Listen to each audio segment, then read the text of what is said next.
Хүн шүн унтахгүйгээр яаж мажмаар өөрийгөө сүйтгэдэг вэ? Доорх 5 ноцтой хор уршигын үнсний дараа танаас дахин шүн унтахгүй байх зориг гарах уу? Тархины гэмтэл бидний биед өдөр шөнийн химнэл гэх байгалийн зам бий. Энэ бидний хилдгээр биологийн цаг юм. Энэ хэмнэлэн тархийг өдөртөө сэргийг идэвхтэй байлгаж, харин шөндөө засвар сэргээлтийн горимд ордог.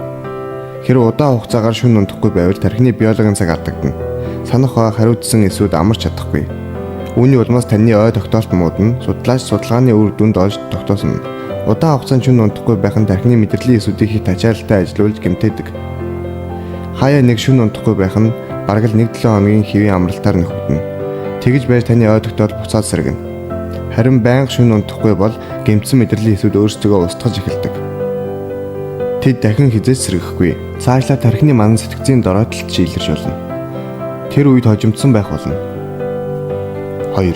Зүрхний гэмтэл ерөнхийдөө орой 11 цагаас шөнийн 1 цаг хүртэл зүрх болон бусад чухал эрхтнүүдийн амрах цаг юм.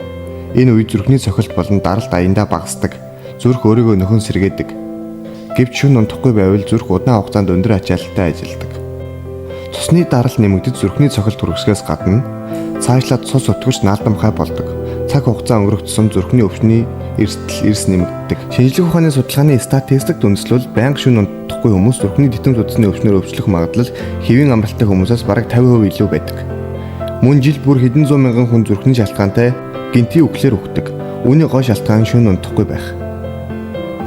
3. Дархлаа сулрах бид гүн нойрондоо байх үед биеийн дархлааны систем өөрийгөө нөхөн сэргээдэг.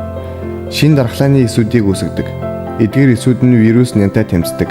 Гэвч хангалттай унтаагүй тохиолдолд дархлааны системд засвар нөхөн сэргээлтэд бүрэн гүйцэтгэх хангалттай хугацаа байдаггүй. Үүний улмаас дархлааны хүч суларч ингэснээр биеийн дотоод орчинд асуудал гардаг.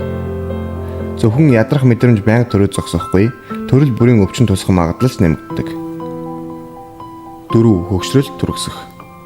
Шүн байнга унтдаггүй хүмүүсийг насцсан хүмүүсээс илүү хөгшин харагддаг шалтгаан нь шүн унтахгүй байх нь бие доторх чөлөөт радикалуудыг хөрөмтлүүлдэгтэй холбоотой. Эдгээр чөлөөт радикалууд нь хөгшрөлийн гол шалтгаан болдог.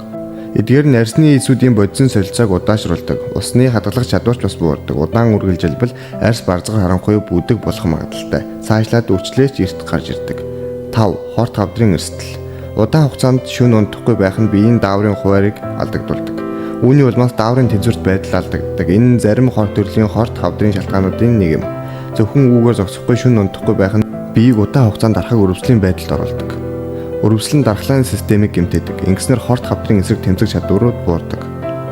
Шүн унтахгүй байх нь төр хугацаанд хэдэн цагийн сэрүүн байдал нэмэгдсэн мэт харагдах болох ч үнэн хэрэгтээ таны эрүүл мэндийг чимээг өхөн хулгайлж байдаг. Шүн унтахгүй байсны дараа нөхөж унтах зөвхөн унтсан хугацааг нөхдөг болохоос бие махбод учруулсан хохирлыг нөхөж чаддаггүй.